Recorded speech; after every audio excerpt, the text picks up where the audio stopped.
Go ahead. Yep. Okay, yeah, thanks, Rajiv. Hey, good morning, everyone. My name is Sujay Pillai, and I run the Dr. Penang Meetup group, which is basically a meetup from Malaysia. And thanks to Ajit and Sangam to have a collaboration with us and giving me the opportunity to talk about this nice topic, which previously I presented in our meetup, but it was basically more focused on the ECS integration. So the topic what I'm going to speak today is like the new feature which recently got released from Docker on the Docker desktop, which allows you to run your containers directly from the Docker desktop to specific Azure or Amazon. So basically, to set the agenda, we will start with the basic Docker changes. Those got released recently, and then we will have a brief introduction about Azure Container Instances and ECS, Elastic Container Service, which is from Amazon, and then do a little demo around these two things, which basically will be more focusing on Azure Container Instances. So recently, if you have noticed that there was a recent Docker desktop release, which basically right now it's 3.1, but starting from 3.0, there were a few changes which came in along with, and I want to highlight some of the major changes what happened.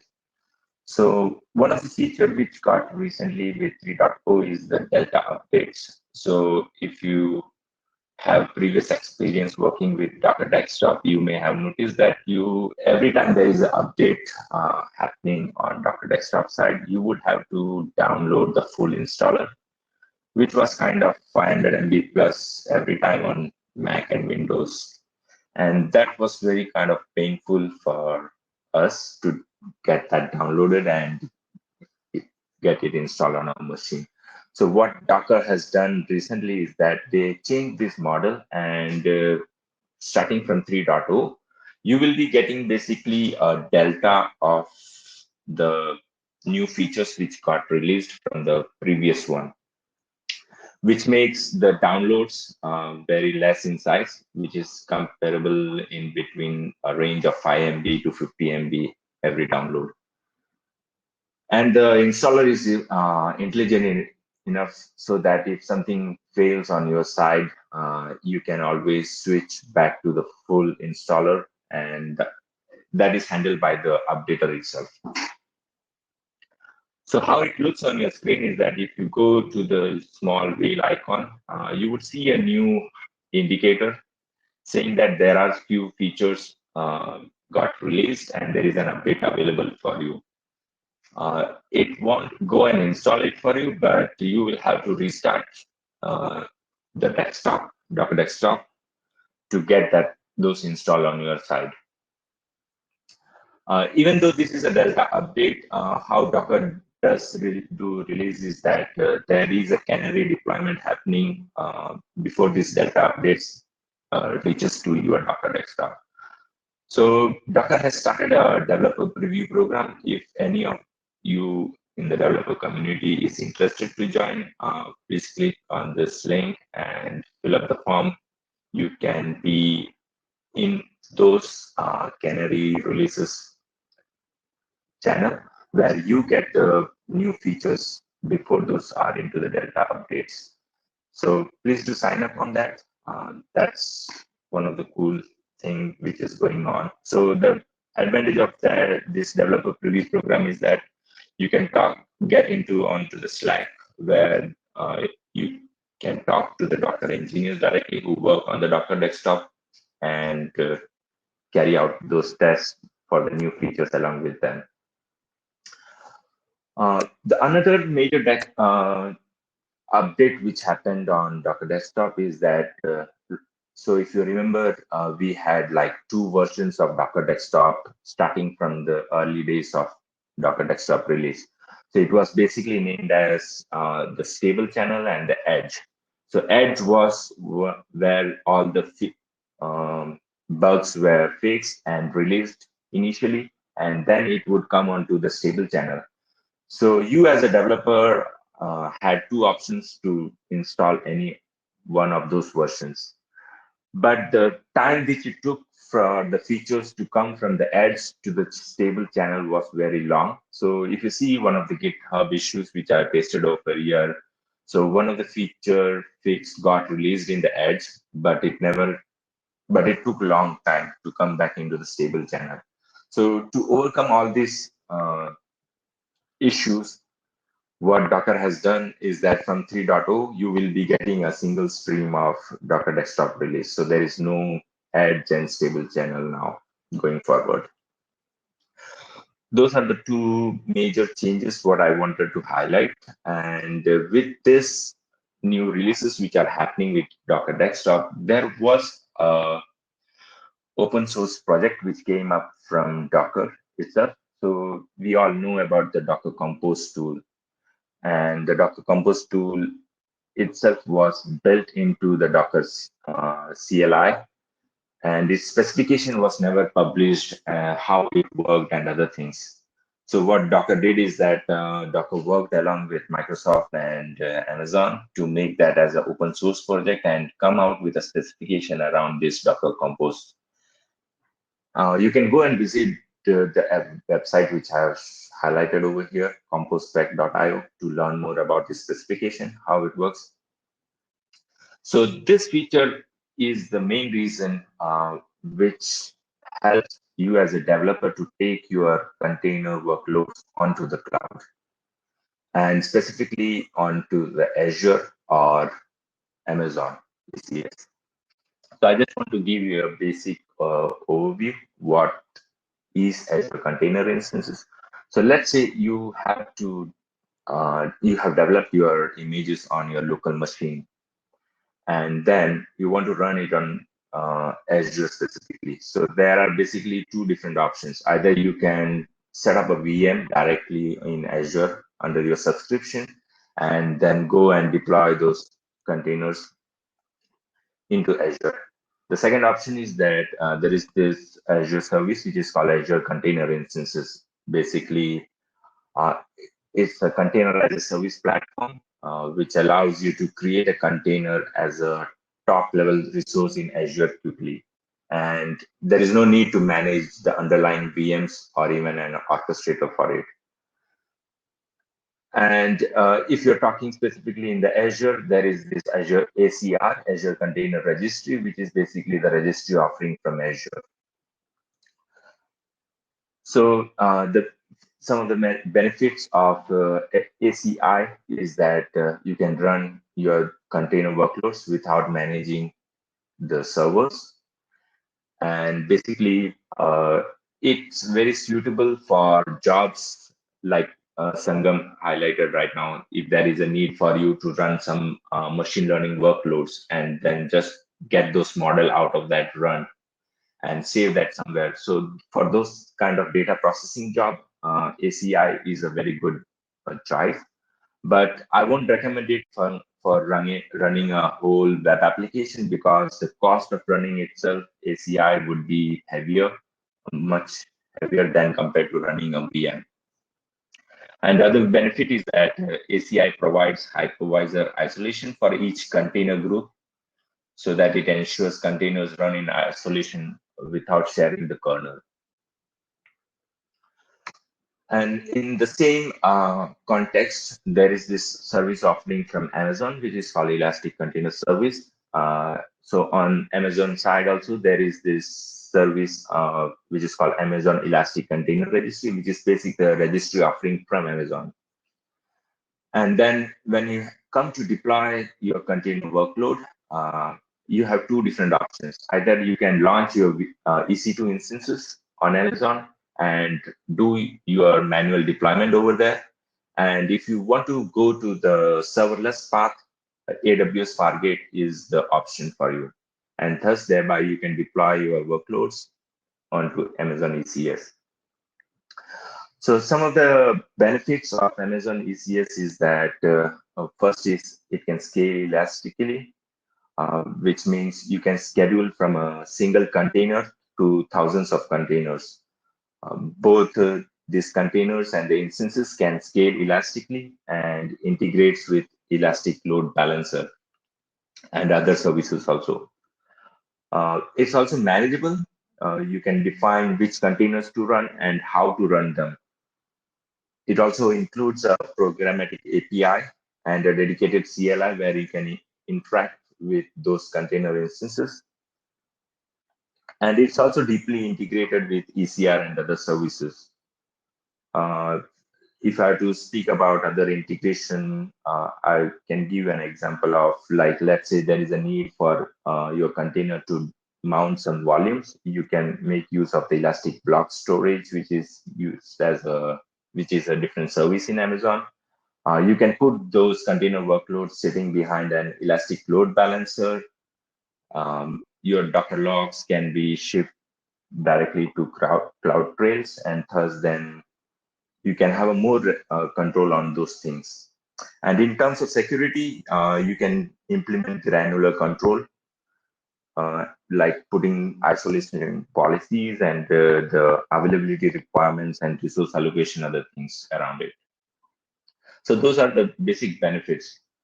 And if you're talking about ECS specifically, there are these main three components of ECS, which is in terms of ECS terminology, it's called cluster. Cluster is basically a group of nodes where your container workloads would be running. The second terminology is task. So task is where you will group all your containers that needs to run on the ECS cluster. And then there is this service which enables you to run and maintain a specified number of instances of task definitions simultaneously in ECS. So you as a developer, when you are started working with Docker and you need to move your workloads onto the cloud, there is this extra burden of learning all these cloud specific technologies, what you should be aware of while working this in the cloud.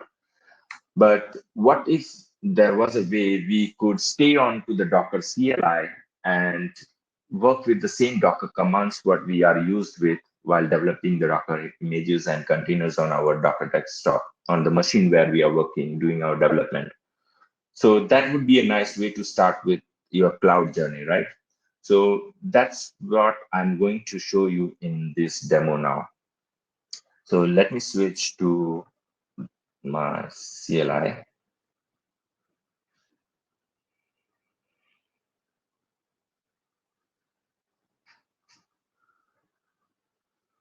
And before I switch, let me talk about what I'm trying to do over here. So me as a developer, I have a sample application, which is basically a Python-based script, Flask-Cat, that's going to render a UI, and there's a button which is going to save the timestamp into a Redis instance. So if I have to start my development, I would start my writing a Docker Compose file, which is basically the tool you are well versed with.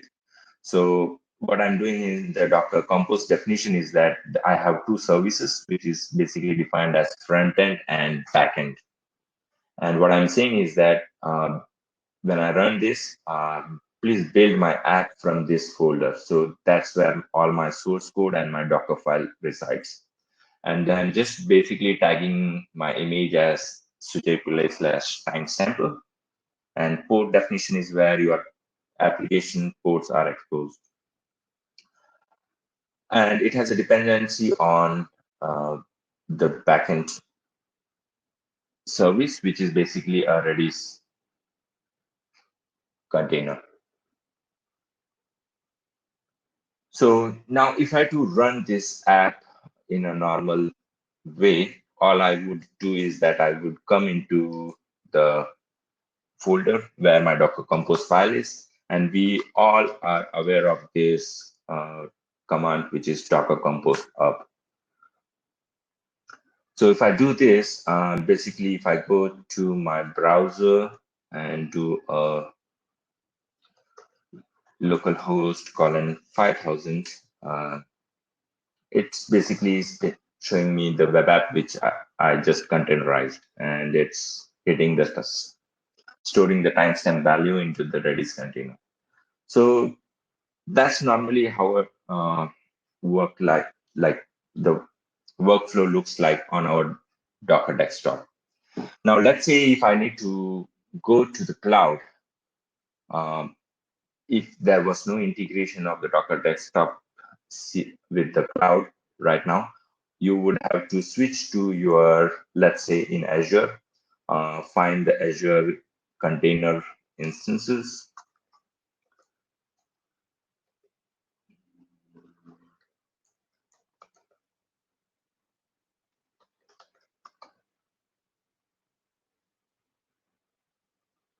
and then create one. So basically, I would have to fill up all this basic information to spin up ACI instance on Azure. And similarly, if I had to do this on AWS side, I would have to go through a series of questions where I will have to fill up basic information about my container deployment. And that's how it would spin up the service for me. But what if I want to do it from my command line? So there is something called Docker context. So context is basically you are telling your CLI where your Docker command should be executed. So when I execute all this command right now, it's pointing all the commands to my Docker engine, which is running on my machine. But let's say I need to switch my context to Azure. I want to run the containers on Azure. So what I would do is first is that I would create a context ACI.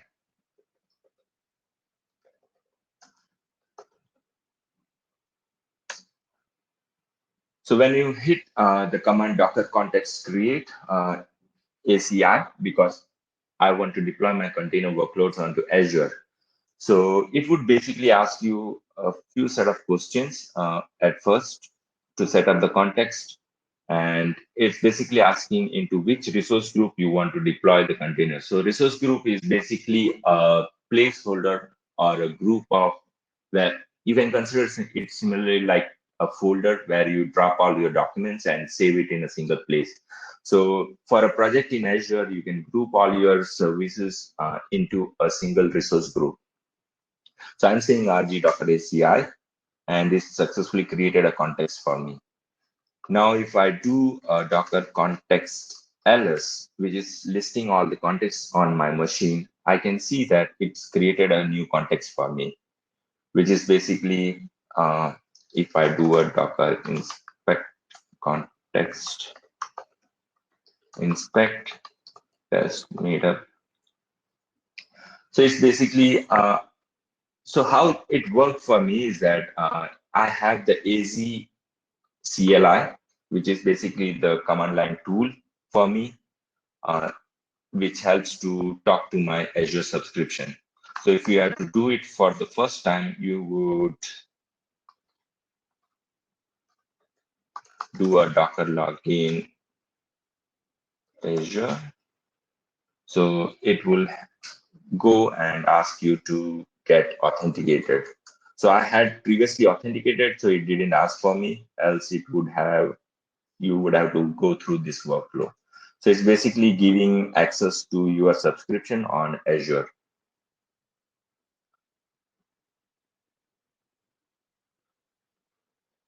So that's how I got authenticated and created a context. So once my context is created, I can switch my context, Docker context use. Let me just display one. So I will use the AZ demo, which I had already configured earlier for the demo piece. AZ demo.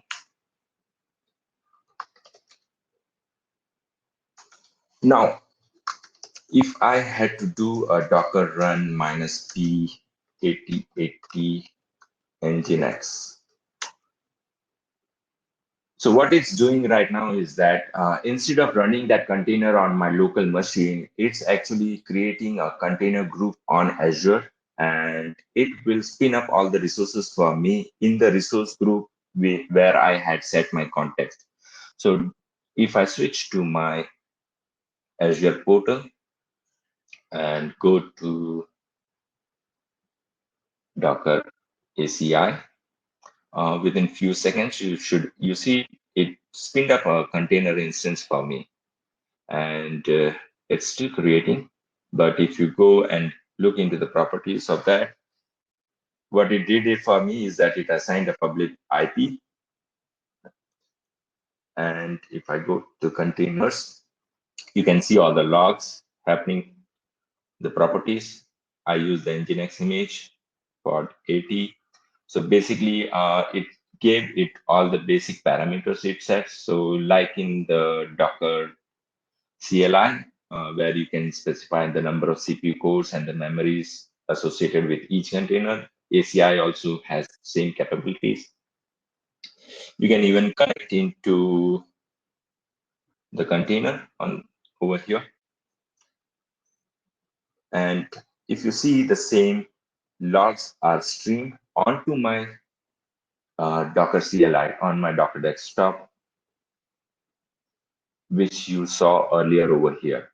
So rather than switching on to the cloud, I actually have,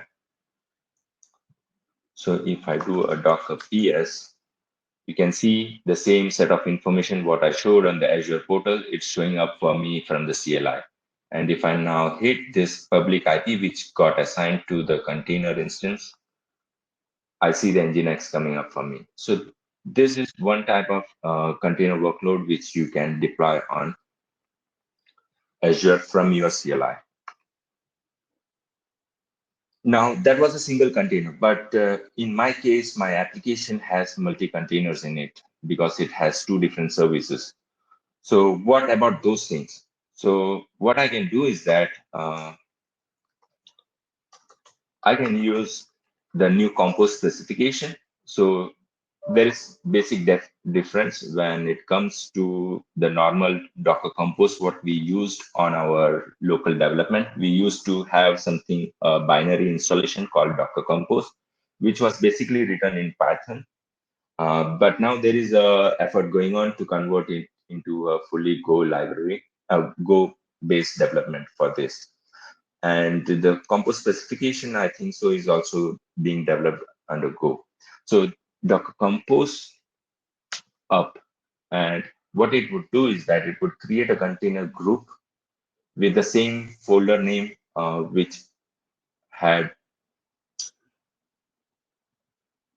my source code in it, where my Docker Compose was residing. And it would basically spin up two containers using the same service name, what I defined in the Docker Compose specification. So if I had to show that specification, nothing changed pretty much on that Docker Compose side, other than this one, because right now ACI doesn't support the build on the Azure container instances because it's only intended to run your container workloads. So the build doesn't happen. So I had to just comment it out because it is not supported. Other than that, if you see with my Docker Compose file, which I used earlier on my local machine, there's nothing much difference.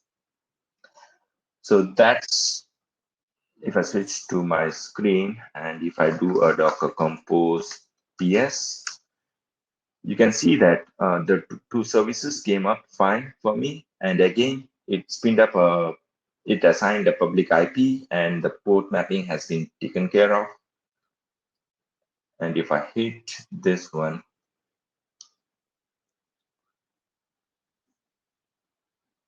oh, sorry, colon 5000. So you see the same app which was running on my machine is running on Azure right now.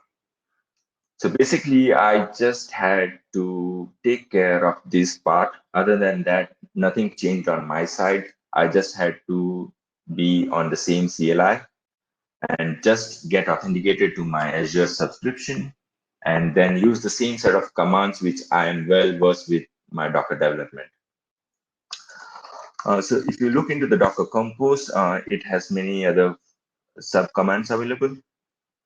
And if you do docker compose logs, I think it should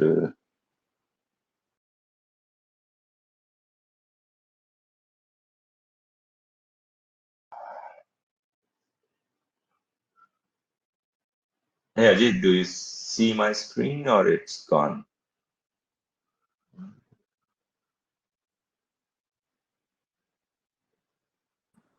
Yeah, hi Sujay. Sujay, it looks like your screen was not completely visible, so that's the reason. So can you just now I can see? Oh, Yeah, now I can oh, see that. okay. Yep. Uh, is it fully visible for you? Yes. Now it's fine. Okay. Oh, sorry for that. Go ahead. Yep. So were you able to see those commands which where I deployed it onto Azure, or do you want me to repeat it again?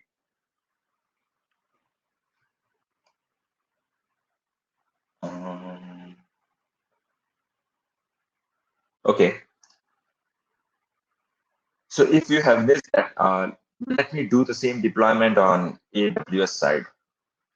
So all I need to do is that just need to, if I show you my context, it has a context which I already created for AWS. And so I have basically two AWS contexts created. I will use one of them. The command remains the same, Docker context create. The only thing is that let me just show you context create.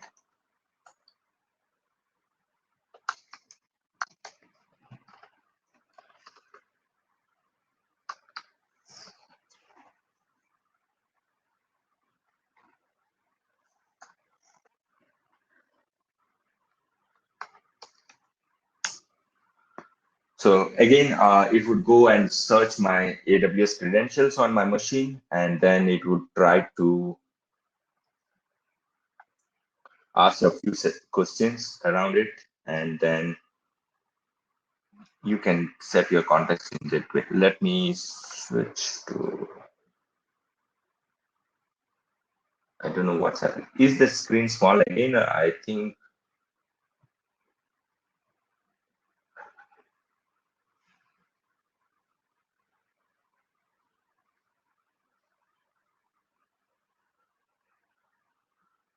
yeah, do you see my screen fine or it's still small?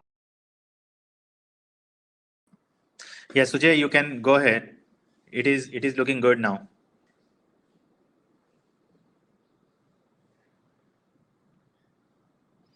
Sujay, can you hear me? Uh, yes, Ajit. Yeah, you can go ahead. The screen looks good. You can share your screen. Okay. Yep.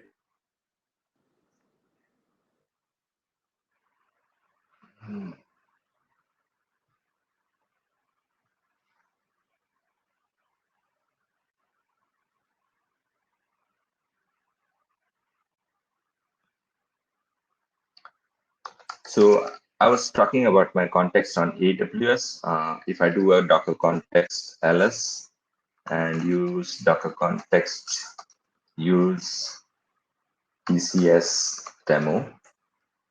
So all I did is that I just switched my context saying that I want to deploy my workloads on AWS and just use the same command Docker compose up.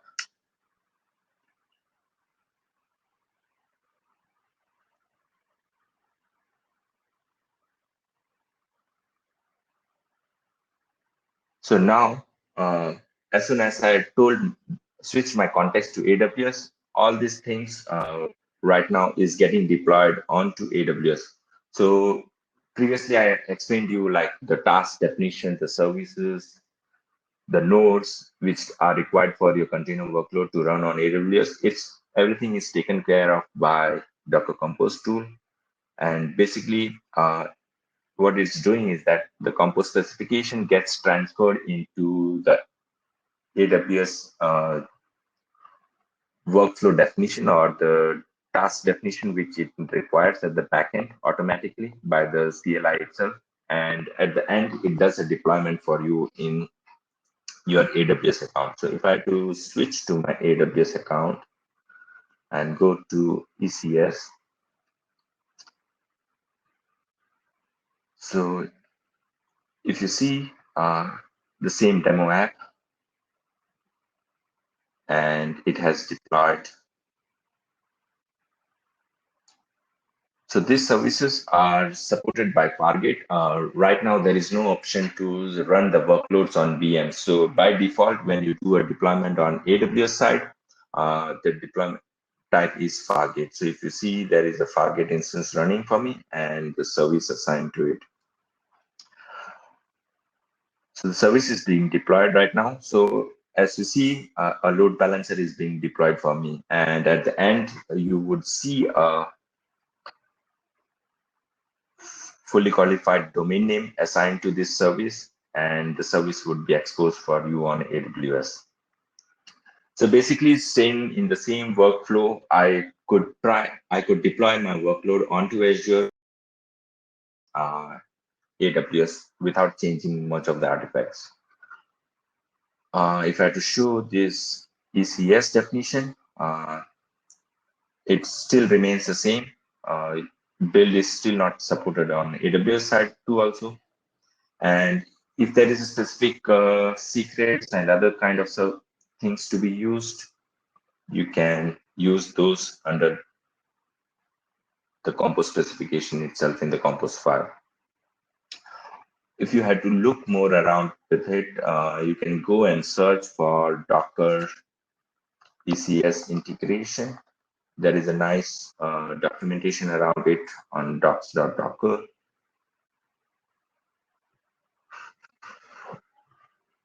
Yep. So both the ACI and ECS integration is well documented. You can find samples over here in the website also. And I have just gave you just a few tips, but there are more things which can be done over here. If I had to switch to this, still deploying, but let's switch to my AWS.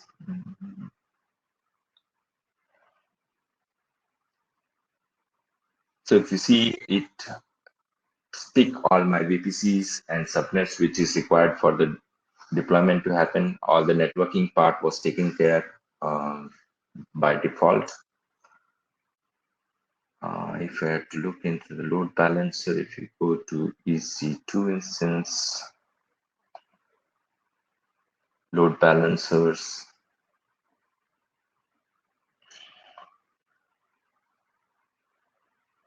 so here is the load balancer and the domain name which got assigned. Let me try to access it.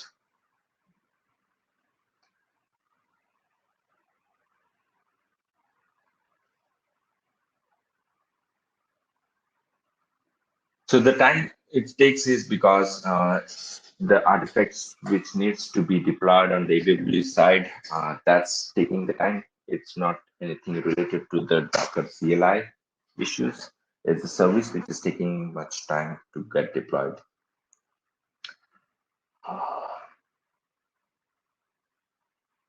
So basically that was demo from my side. While the service is being deployed, if you have any questions, do let me know. I can answer those.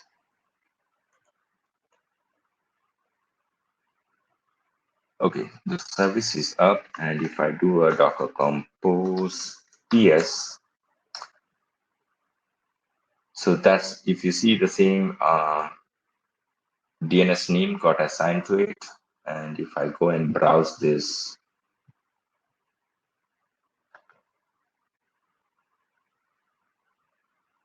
should work.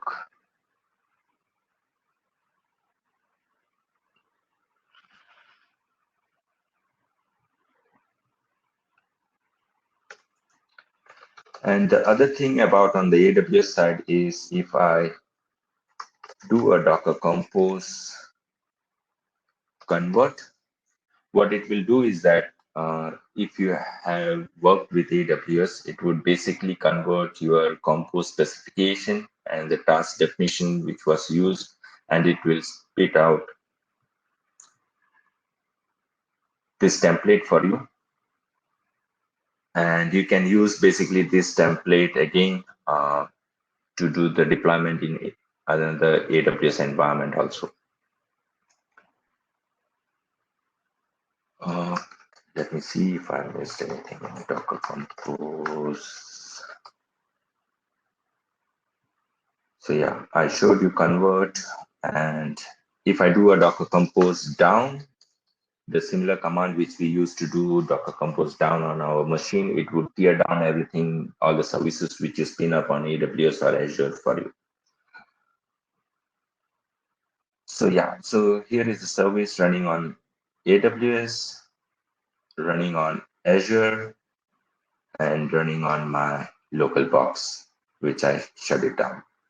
So basically, without changing any piece of uh, code, I could take my container workload into Azure as well as AWS, staying within the same Docker CLI. So yeah, my side, Ajit. Any questions, audience? Happy to answer that.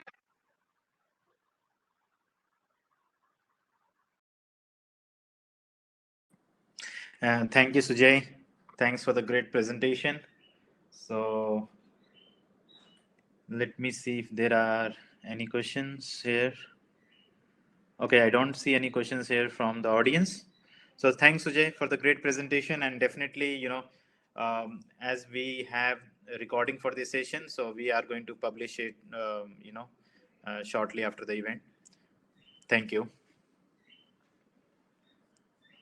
So we have our next speaker, Sayam, who is going to talk about Kubernetes at scale using Fleet. Over to you, Sayam.